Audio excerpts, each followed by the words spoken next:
नमस्कार प्यारे बच्चों, इस वीडियो में हम करेंगे क्लास 6 का एक्सरसाइज 5.2 जो कि आपके बुक के पेज नंबर 110 और 111 पर है। इसके सभी क्वेश्चन बच्चों, इसमें टोटल ना 10 क्वेश्चन है। हम 10 के 10 क्वेश्चन करेंगे। इससे पहले की एक्सरसाइज और बाकी एक्सरसाइज की वीडियो ना अपलोड हो चुकी है। आप मेरे प्लेलिस्ट में जाओगे तो वहाँ पर आपको सभी वीडियो मिल जाएगी और प्लेलिस्ट का लिंक भी मैंने डिस्क्रिप्शन में दे रखा है।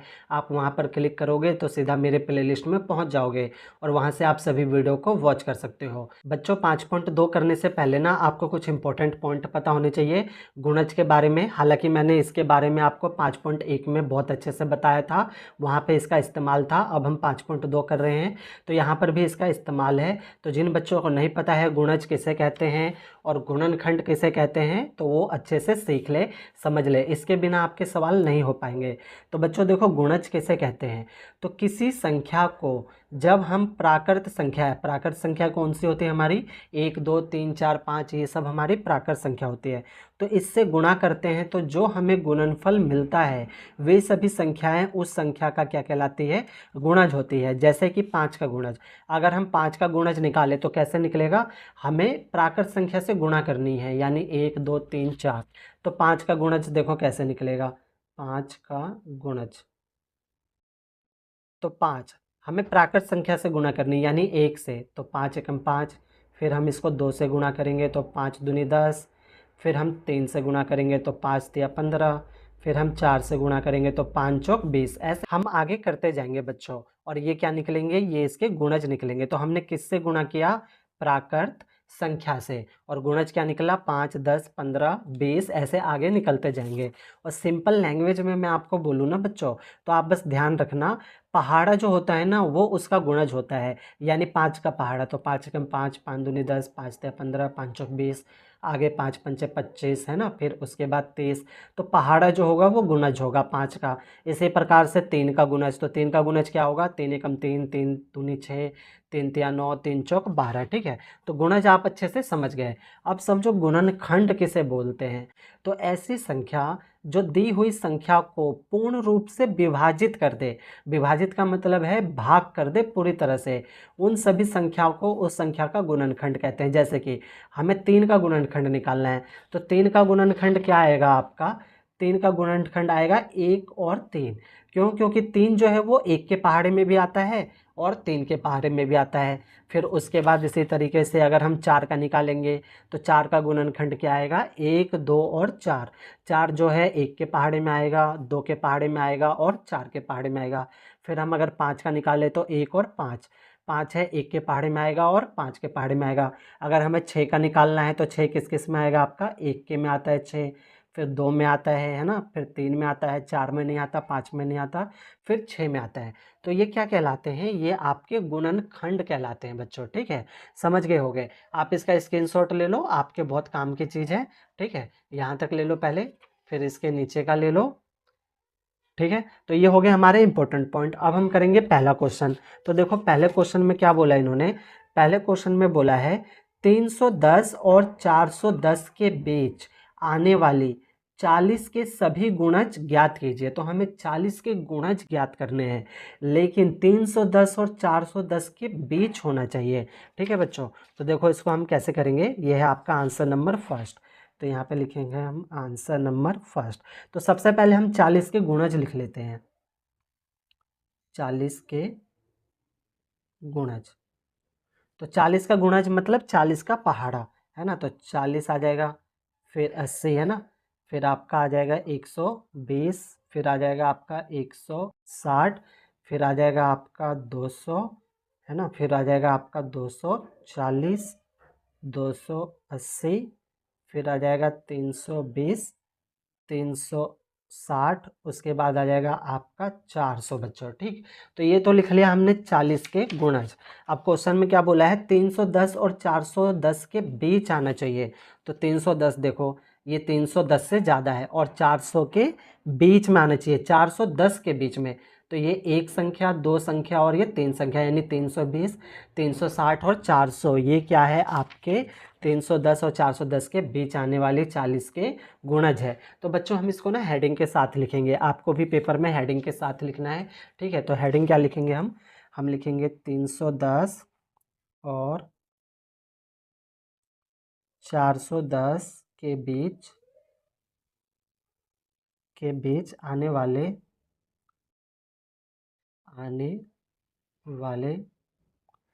40 के सभी गुणज।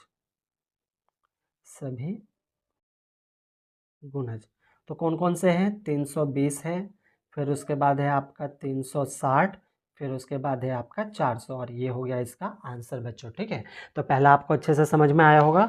अब देखो दूसरे में क्या बोला है? दूसरे में बोला है मैं कौन हूँ। अब ये पहेली है, ठीक है, हमें पहेली का आंसर देना है। तो ए पॉइंट में बोला है मैं 40 से कम एक संख्या हूँ, यानी ये जो है वो 40 से कम है संख्या। मैं एक गुणनखंड 7 हूँ, ठीक है, यानी ये क्या है? 7 का गुणनखंड है। मेरे अंकों का जोड़ 8 है, अगर इनके अंकों को जोड़ेंगे तो 8 होगा। तो बच्चों इसको ध्यान दो, मैं एक गुणनखंड 7 हूँ, यानी जो भी वो संख्या है ना वो 7 के पहाड़े में आती है, ठीक है, यानी 7 का क्या है? वो गुणज है। तो सबसे पहले हम 7 का गुणज लिख लेंगे, तो ये आपका हो जाएगा आंसर नंबर 2। यहाँ पे हम लिखेंगे आंसर नंबर 2, 2 का ए पॉइंट, तो लिखेंगे 7 के गुणज। तो 7 का गुणज क्या होता है? 7 का पहाड़ा लिखेंगे, 7 एकम 7, 7 दूनी 14, 7 तिया 21, 7 चौक 28, 7 पंचे 35। आगे नहीं लिखेंगे बच्चों। क्यों नहीं लिखेंगे? क्योंकि यहाँ पे बोला है 40 से कम, तो 35 जो है 40 से कम है। अगर हम इसके आगे लिखेंगे तो आपका कितना आ जाएगा? 42 आ जाएगा, जो कि 40 से क्या हो जाएगा? ज़्यादा हो जाएगा। अब हमें क्या करना है? वो संख्या पता करनी है जिनको जोड़ने पर 8 आए। तो देखो ये 7 है तो ये तो जुड़ेगा नहीं, 1 और 4 जोड़ो, 1 और 4 जोड़ेंगे तो कितना आएगा? 5, 8 नहीं आया। 2 और 1 जोड़ो, कितना हुआ? 3, 8 नहीं आया। 2 और 8 जोड़ो, कितना होगा? 10, अभी भी 8 नहीं आया। लेकिन 3 और 5 जोड़ेंगे तो हमारा 8 आ जाएगा, यानी 3 और 5 मतलब 35 वो संख्या है। ठीक है बच्चों, तो इसको हम हेडिंग के साथ लिखेंगे। हम लिखेंगे 35, 35 वह संख्या है, 35 वह संख्या है जिनके अंकों का योग है ना, इसके अंक का योग, यानी 3 जमा 5 अगर हम कर दें तो 8 है ना, 8 है। और यही क्वेश्चन में इन्होंने पूछा था बच्चों। ठीक है, तो यही पूछा था इन्होंने कि मेरे अंकों का जोड़ क्या है? 8 है, तो वो संख्या कौन सी है? 35 है। आपको अच्छे से समझ में आया होगा। तो ये हो गया ए पॉइंट। अब देखो अपना बी पॉइंट। बी पॉइंट में देखो बच्चों क्या पूछा इन्होंने। बी में पूछा है मैं 100 से छोटी एक संख्या हूँ। अब यहाँ ना 100 से छोटा है, ये 40 से था, ये 100 से छोटा है। मेरे दो गुणनखंड 3 और 5 है। अब इसके ना दो गुणनखंड है, एक 3 है एक 5 है। यहाँ पे 7 था, यहाँ पे 3 और 5 है। मैं एक अंक दूसरे से एक अधिक हूँ, यानी इनके अंकों को घटाने पर ना आपका 1 आना चाहिए। तो देखो इसको हम कैसे करेंगे, पहले 3 का गुणज और 5 का गुणज हम लिख लेंगे। तो ये बी का आंसर है आपका। लिखेंगे 3 के गुणज, 3 के गुणज। तो 3 के गुणज हम लिखेंगे, तो 3 एकम 3, 3 दूनी 6, 3 तिया 9, 3 चौक 12, 3 पचे 15, 3 छक 18, ऐसे आगे तक। फिर हम 5 के गुणज लिखेंगे, तो 5 एकम 5, 5 दूनी 10, 5 तिया 15, 5 चौक 20 है ना, पचम 25, ऐसे आगे तक। अब हम क्या निकाल लेंगे? इनका सार गुणज बच्चों। ठीक है, तो लिखेंगे 3 और 5 का सार गुणज। तो बच्चों सार गुणज क्या होता है? जो इन दोनों में मिलता है ना, मैच होता है, एक जैसी संख्या होती है, उसको सार गुणज कहते हैं। तो देखो कौन सा है? 15 और 15, ये दोनों संख्याएं एक दूसरे में मिल रही है, यानी सार गुणज कितना हो जाएगा? 15 हो जाएगा बच्चों। ठीक है, अब ये जो 15 हमारा सार गुणज है, इसका हम क्या करेंगे? 15 का गुणज निकाल लेंगे। तो यहाँ पे लिखेंगे 15 का गुणज, क्योंकि ये 15 3 के पहाड़े में भी आता है और 5 के पहाड़े में भी आता है। तो 15 का गुणज निकाल लेंगे, तो आपका हो जाएगा 15 एकम 15, 15 दूनी 23, 15 तिया 45, 15 चौक 60, ऐसे आगे तक। अब हमें क्या करना है? इनमें से घटाकर देखना है कि किस में हमारा 1 आता है। ठीक है, तो ये 5 और 1 है, 5 में से 1 घटाएंगे तो 4 आएगा, नहीं आया। 3 0 है, घटाएंगे तो 3 आएगा, नहीं आया। अब देखो 4 और 5 है, अब अगर हम 5 में से 4 घटा देंगे तो हमारा 1 आ जाएगा, यानी वो संख्या कौन सी आपकी 45 है। तो इसको हम लिखेंगे 45 वह संख्या है, 45 वह संख्या, 45 वह संख्या है जिनके जिनके अंकों का अंतर, अंकों का अंतर है ना, यानी 5 माइनस में 4 करेंगे तो कितना आ जाएगा 1, अंतर 1 है बच्चों। ठीक है, समझ में आया होगा। तो बच्चों हमारे 2 क्वेश्चन हो गए। प्यारे बच्चों, अगर अभी तक आपने मेरा ये यूट्यूब चैनल सब्सक्राइब नहीं किया है तो सब्सक्राइब जरूर कर ले।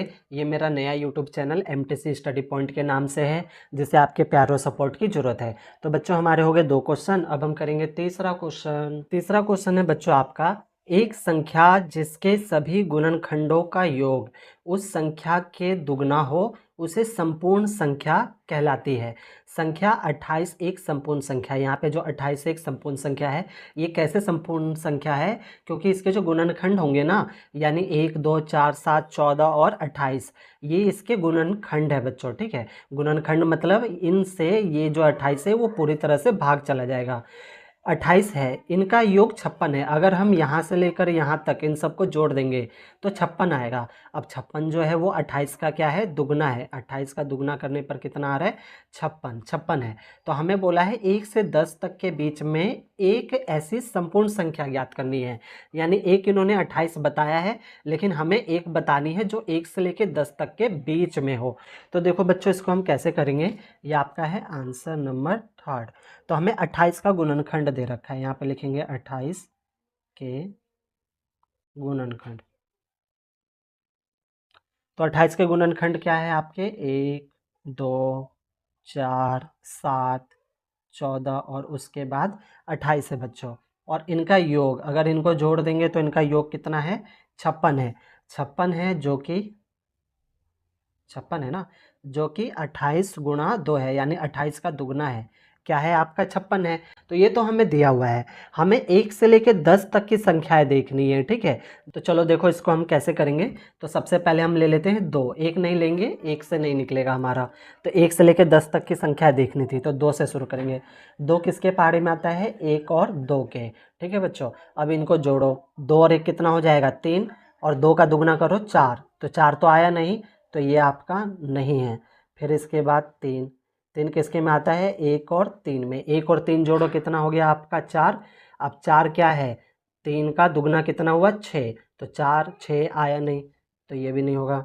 फिर उसके बाद 4, 4 किसके पहाड़े में आता है, 1 के में, 2 के में और 4 के में।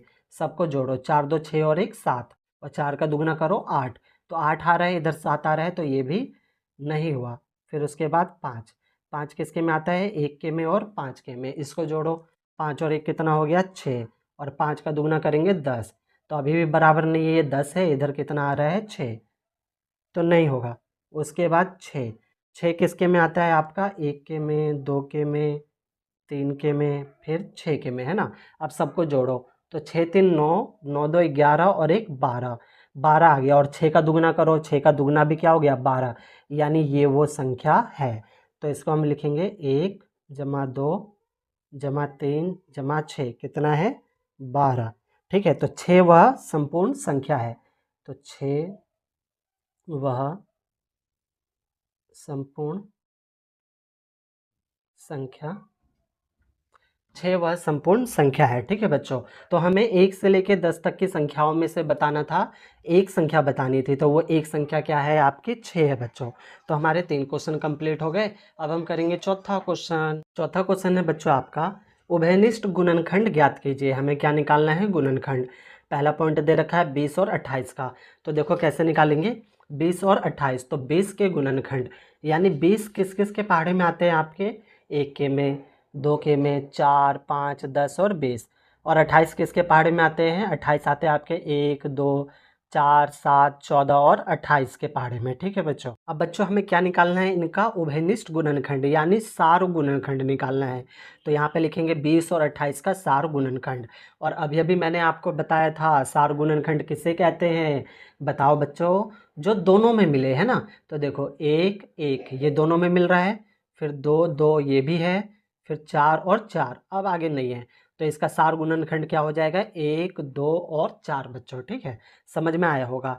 बी पॉइंट में 35 और 50 का है, तो 35 किसके पहाड़े में आता है, 1 5 7 और 35 के में, और 50 किसके में आता है, 1 2 5 10 25 और 50 के में। अब इसका सार गुणनखंड क्या होगा, देखो 1 है ना, ये दोनों में है, फिर उसके बाद 5 ये भी दोनों में है, अब कोई सा है देख लो, नहीं है, तो इसका सार गुणनखंड क्या हो जाएगा, 1 और 5 बच्चों।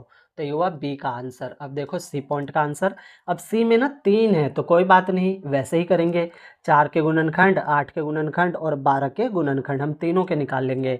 तो 4 किस किस के में आता है, 1 2 और 4 के में, फिर 8 किस में आता है, 1 2 4 और 8 में, फिर उसके बाद 12 किस में आता है, 1 2 3 4 6 और 12 के में। अब 4 8 और 12 का सार गुणनखंड अब ना बच्चों तीनों में मिलना चाहिए, इस बात का ध्यान रखना।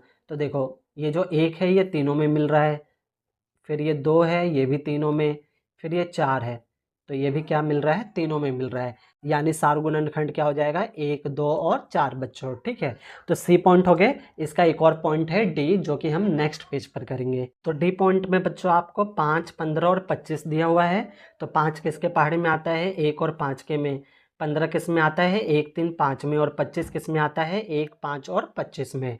अब इसका सार गुणनखंड क्या हो जाएगा, देखो क्या क्या मिल रहा है, 1 मिल रहा है, फिर उसके बाद 5 भी है ना, तीनों में मिलना चाहिए, तो इसका सार गुणनखंड क्या हो जाएगा, 1 और 5 बच्चों। तो हमारे 4 क्वेश्चन कंप्लीट हुए। अब देखो अपना 5वां क्वेश्चन।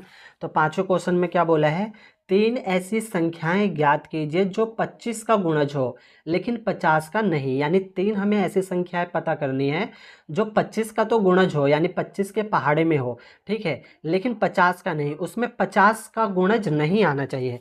तो देखो इसको कैसे करेंगे, पहले हम 25 का गुणज लिख लेंगे, यानी 25 का पहाड़ा लिख लेंगे, 25 से कम 25, 25 दूनी 50, 75 100 125 150 आगे तक, फिर हम 50 का लिख लेंगे, तो 50 100 150 200 आगे तक। अब ऐसी 3 संख्याएं जो 25 का गुणज है लेकिन 50 का नहीं है, ठीक है, तो 25 का गुणज है, देखो 25, तो ये आ जाएगा आपका 25, ठीक है, 25 25 के पहाड़े में आता है, 50 में नहीं आता है। अब देखो 50 50 दोनों में है, लेकिन 50 क्या होता है, 50 के पहाड़े में आता है, तो 50 को हम नहीं लेंगे। फिर उसके बाद 75 75 25 के पहाड़े में आता है, लेकिन 50 के पहाड़े में नहीं आता है, तो दूसरी संख्या हो गई आपकी 75। अगला क्या है 100, तो 100 तो 50 में आता है तो ये नहीं होगा। फिर अगला क्या है 125, 125 50 में नहीं आता है, तो 125, यानी 3 संख्याएं कौन सी होगी आपकी, 25 75 और 125 बच्चों, ठीक है। तो 5 क्वेश्चन हमारे कंप्लीट हुए। अब देखो छठा क्वेश्चन। छठे क्वेश्चन में क्या बोला है, अंशु और उसके मित्र 2 संख्याएं लेकर इडली वड़ा खेल खेल रहे हैं। बच्चों हमने जो 5.1 किया था ना, उसमें इडली वड़ा का खेल था, मैंने आपको बहुत अच्छे से समझाया था किस प्रकार से खेला जाता है ना बच्चों। मैंने आपको बताया था कि अगर 3 का गुणज होगा, ठीक है, 3 का गुणज, तो क्या बोलना है, 3 का गुणज होगा तो क्या बोलना है, उन्हें इडली बोलना है, ठीक है, इसको हम ऐसे लिख लेते हैं। इडली कब बोलना है, जब 3 का गुणज होगा, यानी 3 3 दूनी 6 3 3 9 3 चौक 12। और वड़ा कब बोलना है, जब 5 का गुणज होगा, 5 10 15 20, है ना, ऐसे आगे तक। और इनका अगर सार गुणज निकाले हम, सार गुणज, तो इनका सार गुणज क्या आ जाएगा आपका, 15 आएगा, ठीक है, ये 15 है, 15 तो सार गुणज 15। और हमें इडली वड़ा कब बोलना था, इडली वड़ा हमें कब बोलना था, जब 15 का गुणज हो, है ना, 15 कम 15 15 30 15 तिया 45, ठीक है बच्चों। तो इस प्रकार से हमने 5.1 में ये वाला सवाल अच्छे से किया था। इडली बोलना था हमें जब 3 का गुणज हो, वड़ा बोलना था जब 5 का गुणज हो, और इडली वड़ा दोनों बोलना था हमें जब 15 का गुणज हो बच्चों। तो इडली वड़ा खेल खेल रहे हैं, ठीक है, अब ये खेल दोबारा से खेल रहे हैं। दोनों संख्याएं 10 से छोटी है, अब जो हमें संख्या लेनी है वो 10 से छोटी है। पहली बार यदि कोई इडली वड़ा कहता है तो वह 50 के पश्चात आती है, वे दोनों संख्याएं क्या होगी जिन्हें इडली वड़ा कहा जाएगा, तो 50 के बाद की बतानी है। देखो बच्चों इसको हम कैसे करेंगे, ये आपका है आंसर नंबर 6, आंसर नंबर 6। तो हमें संख्याएं जो लेनी है वो 10 तक की लेनी है, यानी 1 2 3 4 5 6 7 8 फिर 9, ठीक है, 10 से छोटी लेनी है बच्चों, ठीक है, यहाँ पे बोला है 10 से छोटी, तो 10 नहीं लेंगे क्योंकि 10 से छोटा बोला है। अब यहाँ पे हम एक टेबल बनाते हैं, इडली, फिर उसके बाद वड़ा, फिर उसके बाद इडली वड़ा, इडली वड़ा बच्चों, ठीक है। अब देखो, अगर इडली एक पहला बच्चा बोलता है एक और वड़ा क्या है दो, ठीक है। अगर इसका हम गुणा करें तो क्या आएगा आपका, दो आएगा। अब ये जो दो है वो क्या है, 50 से कम है, हमें क्या लाना है, 50 के पश्चात, यानी 50 के पश्चात का मतलब हुआ 50 से ज़्यादा, है ना। तो ये तो दो हुआ, 50 से कम, तो ये संख्या नहीं होगी। पूछा कौन सी संख्या होगी, तो ये नहीं होगी। एक और दो ले लिया, अब दो और तीन ले लेते हैं। अब इसको गुणा करेंगे तो 6 आएगा, ये भी नहीं हुआ, है ना। फिर उसके बाद 3 और 4 लेते हैं, 3 और 4, इसको गुणा करेंगे तो 4 तिया 12, ये भी नहीं हुआ। फिर उसके बाद 4 और 5 ले लेंगे तो 5 चौक 20, ये भी नहीं हुआ। फिर 5 और 6 ले लेंगे, 6 पंचे 23, ये भी नहीं हुआ। फिर उसके बाद 6 और 7 ले लेंगे तो 6 6 36, 6 सत्ते 42, तो ये भी नहीं हुआ, हमें तो 50 से ज़्यादा चाहिए ना। फिर 7 और 8 लेंगे तो 7 अठे 56, तो ये वो संख्या है, ठीक है बच्चों। 7 और 8 वो संख्या है जहाँ पर इडली वड़ा कहा जाएगा, क्योंकि ये 50 से ज़्यादा है और 50 के सबसे निकट भी है। तो इसको हम हेडिंग के साथ लिखेंगे, लिखेंगे 7 व 8 वह संख्या है, वह संख्या है जिन्हें जिन्हें इडली और वड़ा कहा गया है, जिन्हें इडली इडली और वड़ा कहा गया है, और वड़ा कहा गया है बच्चों, ठीक है। तो ये वो संख्या है जिसे इडली और वड़ा कहा गया है, 7 और 8, और ये 56 है जो 50 के सबसे निकट है बच्चों। तो हमारे बच्चों 6 क्वेश्चन हुए। अब हम करेंगे 7वां क्वेश्चन। 7वां क्वेश्चन है बच्चों, खजाने की खेल खेलने में ग्रिम्पी ने खजाने को 28 और 70 पर रखा है। दोनों संख्याओं पर पहुंचने के लिए छलांग का आकार क्या होना चाहिए। तो बच्चों ये ना एक खेल है, ठीक है, आपके बुक में दिया हुआ है। तो यहाँ पे जो खजाने को है, देखो मैं इसको बताता हूँ। यहाँ पे जो खजाना है उसको रखा गया है आपका 28 पे और 70 पे, और छलांग लगाकर खजाने तक जाना है ना। ऐसे ऐसे छलांग लगाकर खजाने तक पहुँचना है। तो हमें इसमें ये बताना है कि दोनों में सेम छलांग होना चाहिए, तो वो छलांग कौन सी होगी। और सिंपल में समझो तो हमें क्या निकालना है, इसका सार गुणनखंड निकालना है बस, और कुछ नहीं करना है। तो देखो कैसे हम करेंगे, ये आपका है आंसर नंबर 7, आंसर नंबर 7। तो 28 का गुणनखंड निकाल लेंगे हम पहले, 28 का गुणनखंड बच्चों। तो 28 किस किस के पहाड़े में आता है, 1 के में, 2 के में, फिर 4, 7, 14 और 28, है ना बच्चों। फिर उसके बाद 70 भी तो है, तो 70 का गुणनखंड।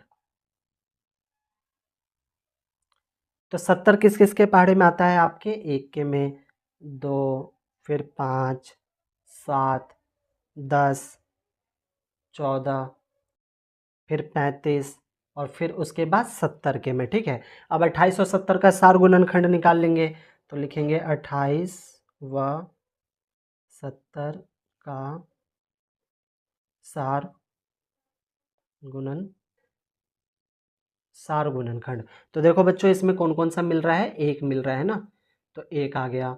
फिर उसके बाद दो भी है, तो ये आ जाएगा दो। फिर उसके बाद 4 नहीं है, फिर 7 है ना, तो ये हो जाएगा आपका 7। फिर 14 भी है, तो क्या आ जाएगा आपका 14। अब नहीं मिल रहा है कोई सा, तो ये हो गए सार गुणनखंड। इसका मतलब क्या हुआ बच्चों, इसका मतलब हुआ या तो कोई व्यक्ति जिसे खजाने तक पहुंचना है वो एक एक छलांग लगा के जाए, एक एक, तो इस पे भी पहुंच जाएगा और इस पे भी पहुंच जाएगा एक एक छलांग में।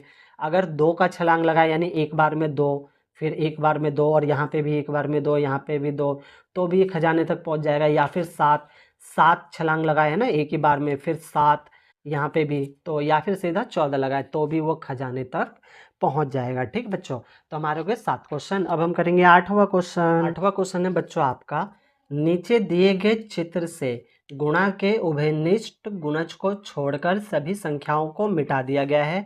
पता लगाइए कि वे संख्याएं कौन सी हो सकती है और उन लुप्त संख्याओं को खाली स्थान में भरिए। तो यहाँ पे सिर्फ सार गुणज छोड़े हैं, ठीक है, और बाकी संख्याओं को क्या कर दिया गया है, मिटा दिया गया है। तो हमें यहाँ पे बाकी संख्याएं लिखनी है और ये किसके गुणज है ये भी लिखने हैं। तो बच्चों इसको देखो पहले आप ध्यान से, 24, 48 और 72। तो हम 24 को ले लेते हैं, 24 से शुरू करते हैं। तो 24 का जो गुणज है वो क्या होगा, यहाँ पे देखो 24 का, यानी 24 किस किस के पहाड़े में आता है बच्चों, 24 आता है आपके 1, 2 है ना, फिर 3 में आता है, 4 में भी आता है, 6, 8, फिर 12 और 24 बच्चों, ठीक है। उसके बाद क्या है, उसके बाद है आपका 48 और 72। तो यहाँ पे हम लिखते हैं 48, फिर उसके बाद है आपका 72 बच्चों, ठीक है। तो ये जो गुणनखंड है ना बच्चों इसके, यही गुणनखंड इसमें भी आएंगे और इसमें भी आएंगे, ठीक है, आगे तक। क्यों आएंगे, क्योंकि 24 के पहाड़े में 48 भी आता है, फिर आपका 72 भी आता है।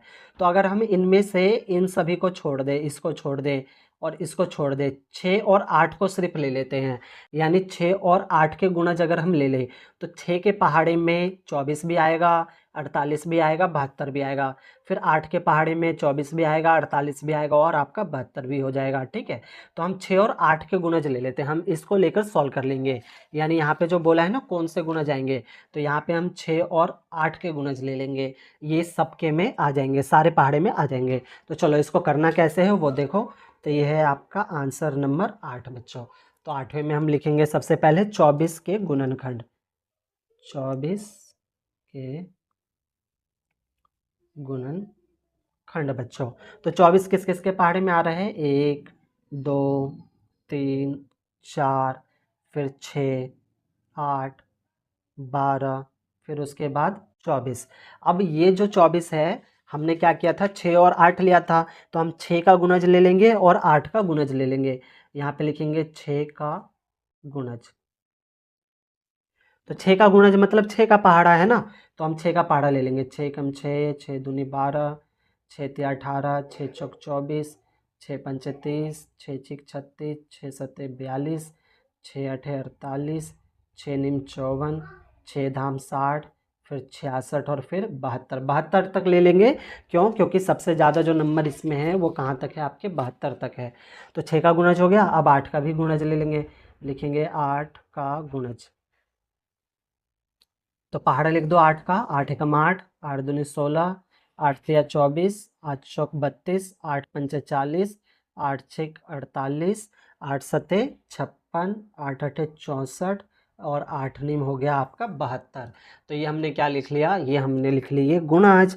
अब हमें क्या करना है, हमें इसको भरना है, जो ये जगह खाली है ना इसको हमें क्या करना है, भरना है। तो इसके लिए हम पहले क्या करते हैं, 2 वृत्त बना लेते हैं, ठीक है। तो प्रकार और पेंसिल की सहायता से आप 2 वृत्त बना लेना, मैं भी यहाँ पे बना दे रहा हूँ, तो आप आराम से बना लेना। ये हमने क्या किया, 2 वृत्त बना लिया, ठीक है। ये हल्का हल्का दिख रहा होगा, पेंसिल है, आपको साफ नहीं दिख रहा होगा, ठीक है बच्चों। ये देखो एक ये हो गया, और दूसरा हमें ऐसे बनाना है ना जो इसको काटे, ठीक है, बीच में ऐसा वाला बने। तो इस प्रकार से आपको बना लेना है, ठीक है, दिख रहा होगा, है ना, साफ दिख रहा है ना बच्चों, वृत्त दिख रहा है आपको, पेंसिल दिख रहा है, ठीक है। तो इस प्रकार से हमने क्या कर लिया, इसको बना लिया है। अब हमें इसको भरना है। तो देखो बच्चों कैसे भरेंगे, पहले तो जो ये बीच वाला है तो बीच वाले को हम भर लेते हैं, 24, 48 और 72। तो यहाँ पे हम लिख लेते हैं 24, 48 और 72। यहाँ पे हम किसके लिखेंगे, 6 के गुणज, तो यहाँ पे लिखेंगे 6 के गुणज। और इसमें हम क्या लिखेंगे, 8 के गुणज, 8 के गुणज बच्चों, ठीक है। अब ये जो 24, 48, 72 है, 6 के पहाड़े में भी आता है और 8 के पहाड़े में भी आता है। अब इसमें हम 6 का पहाड़ा लिख देंगे, यानी 6 के गुणज, और इसमें हम 8 का लिख देंगे। तो चलो लिखो, इसको छोड़ के लिखना है, ठीक है। तो लिखते हैं 6 एकम 6, 6 दूनी 12, 6 तिया 18, 6 चौक 24, 24 नहीं लिखना है, ठीक है ना, 6 चौक 24 आपको नहीं लिखना है। 6 पंचे 30, 6 छिक 36, 6 सत्ते 42, 48 नहीं लिखना है फिर, ठीक है। 48 के बाद आपका क्या आएगा, 48 के बाद आएगा आपका 54, फिर उसके बाद आएगा 60 और उसके बाद आ जाएगा 66 बच्चों, ठीक है। तो ये हो गया आपके किसके, 6 के गुणज। जब 8 का लिखना है तो 8 एकम 8, 8 दूनी 16, 8 तिया 24, 24 नहीं लेना है, ठीक है। 8 एकम 8, 8 दूनी 16, फिर उसके बाद आ जाएगा 32 आ जाएगा, फिर 40 आ जाएगा, फिर 56 आ जाएगा आपका, उसके बाद आ जाएगा आपका 64 बच्चों, ठीक है। जो यहाँ पे आ गए ना सार गुणज, वो हमें इनमें नहीं लिखना है, ठीक है। तो इनको नहीं लिखेंगे, इनको छोड़कर हम बाकी संख्याओं को लिख देंगे बच्चों, ठीक है। तो ये हमने इसको क्या कर दिया, भर दिया, ठीक बच्चों। तो ये हो गए हमारे 8 क्वेश्चन। अब हम करेंगे 9वां क्वेश्चन। 9वां क्वेश्चन है बच्चों आपका, एक सबसे छोटी संख्या ज्ञात कीजिए जो 7 को छोड़कर 1 से 10 तक की सभी संख्याओं के गुणज हो। यानी 1 से लेकर 10 तक की संख्या में 7 को हमें छोड़ देना है और ऐसी संख्या ज्ञात करनी है जो इन सब की गुणज हो बच्चों। तो देखो बच्चों, इसको हम कैसे करेंगे, 9वां क्वेश्चन। इसके लिए ना हमें एलसीएम लेना पड़ेगा। तो आंसर नंबर 9 है, ठीक है। तो हमें लेना पड़ेगा क्या, एलसीएम। तो हम एलसीएम लेंगे, कितने का लेंगे, 1 से लेके 10 तक की संख्या का, ठीक है, लेकिन 7 को छोड़ के। तो 1 2 3 4 5 6, 7 नहीं लिखेंगे, 7 को छोड़ के बोला है, 8 9 और उसके बाद 10, ठीक है बच्चों। और आपको एलसीएम लेने आता होगा। चलो तो एलसीएम लेते हैं हम, छोटे पहाड़े से और अभाज्य संख्या से लेते हैं। चलो तो 2 से लेते हैं। तो 1 का 1 रहेगा, 2 एकम 2, 3 का 3, 2 दूनी 4, 5 का 5, 2 तिया 6, 2 चौका 8, 9 का 9, 2 पंचे 10। फिर से हम 2 से करेंगे। तो 2 से तो 1 का 1, 1 रहेगा, 3, 2 एकम 2, 5 का 5, 3 का 3, 2 दूनी 4, 9 का 9 और 5 का 5। फिर से हम 2 से करेंगे। तो 1 का 1 रहेगा, फिर 3, 1 5, 3, फिर 2 एकम 2, 9 का 9 और 5 का 5। अब हम इसको 3 से करेंगे। 3 से करेंगे, 1 1, 3 एकम 3, 1 5 का 5, 3 एकम 3, 1 3 तिया 9 और 5 का 5। फिर हम इसको आगे करेंगे। फिर हम करेंगे 3 से, 1 1 1 आएगा, 1 आएगा, 5 का 5, 1 1 और 3 एकम 3, 5 का 5। अब लास्ट बचा 5, तो 5 से कर देंगे, 1 1 हो जाएगा यहाँ पर। फिर 5 एकम 5, 1 1, फिर 5 एकम 5। तो ये हो गया इसका एलसीएम, ठीक बच्चों। अब इन सब की गुणा कर दो।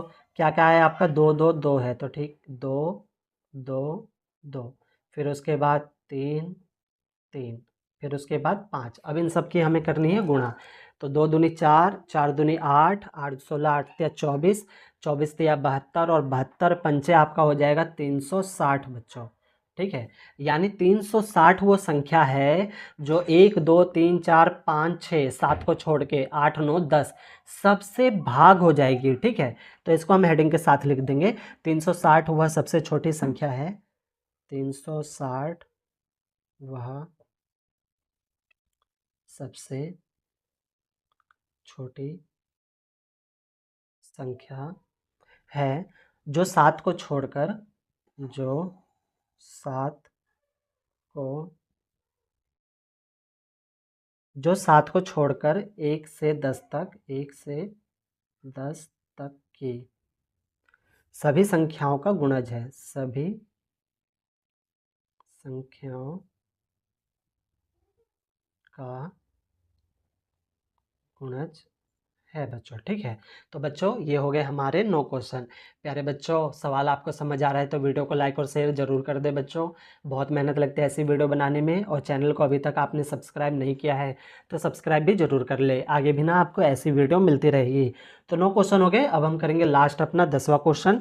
तो देखो 10वां क्वेश्चन में क्या बोला है, 10वें क्वेश्चन में बोला है एक सबसे छोटी संख्या ज्ञात कीजिए जो 1 से लेके 10 तक की सभी संख्याओं का गुणज हो। अब की बार क्या है, 7 को भी इसके अंदर मिला दिया गया है। इसमें बोला था 7 को छोड़कर, अब इसमें 1 से लेकर 10 तक की सभी संख्या लेनी है। तो देखो बच्चों, इसको हम कैसे करेंगे। तो आपका आंसर नंबर है ये 10वां, तो यहाँ पे हम करते हैं आंसर नंबर 10। तो इसमें भी हमें क्या निकालना है, एलसीएम निकालना है। तो एलसीएम निकालेंगे हम इसका भी। तो यहाँ पर हमें सारी संख्या लेनी है, यानी 1 2 3 4 5 6 7 8 9 और 10। चलो तो करते हैं 2 के पहाड़े से। 2 एकम 2 3, 2 दूनी 4 5, 2 तिया 6 7, 2 चौक 8, 9 का 9 और 2 पंचे 10। फिर से 2 के पहाड़े से, 1 1 आ जाएगा, 3 का 3, 2 एकम 2 5, 3 7, 2 दूनी 4, फिर उसके बाद 9 और 5। फिर 2 के पहाड़े से, 1 1, 3 का 3, 1 5, 3 7, फिर 2 एकम 2 हो जाएगा, 9 का 9 और 5। अब 3 के पहाड़े से करेंगे, तो 3 से करेंगे 1 1, 3 एकम 3 1 5, 3 एकम 3 7 1, 3 तिया 9 और 5। फिर से हम 3 से करेंगे, तो 1 1 1 1, फिर 5 1 7 1, 3 एकम 3, फिर 5 का 5 है ना। फिर हम करेंगे 5 के पहाड़े से। एलसीएम लेना आता होगा बच्चों, नहीं आता है तो इसके ऊपर भी मैंने वीडियो बना रखा है, आप वहाँ पर देखकर एलसीएम लेना सीख सकते हो। तो 5 एकम 5, फिर 1 का 1 7 1 1, 5 एकम 5। अब 7 बचा तो 7 से करेंगे, यानी 1 1 1 1 आ जाएगा, फिर 7 एकम 7 1 1 और 1। ठीक बच्चों, तो ये हो गया हमारा एलसीएम। इसको लिख लेते हैं हम, ये आ जाएगा 2 गुणा 2 गुणा 2 गुणा में 3 3 5 और 7। अब हमें क्या करना है, इन सबको गुणा करना है। तो बच्चों देखो, इसको अगर मैं हटा दूँ तो यहाँ से लेकर यहाँ तक जो हमने पीछे किया था, इसका एलसीएम कितना आया आपका, 360 है ना। तो यहाँ से लेकर यहाँ तक तो 360 हो गया। अब 360 को हम क्या करेंगे, 7 से गुणा कर देंगे। चलो गुणा करके देखते हैं। 7 से 0, 7 6 42, हासिल 4 हो जाएगा, 7 14 7 21, 21 और 4 कितना हो जाएगा आपका 25। ठीक है, तो यानी 2520। अब यहाँ पे आ जाएगा आपका 2520, और ये हो गया इसका आंसर। यानी 2520 वो संख्या है जो 1 से लेकर 10 तक की सभी संख्याओं से क्या हो जाएगी, पूरी तरह से भाग हो जाएगी। ठीक, हेडिंग के साथ लिख देंगे हम 2520, वह सबसे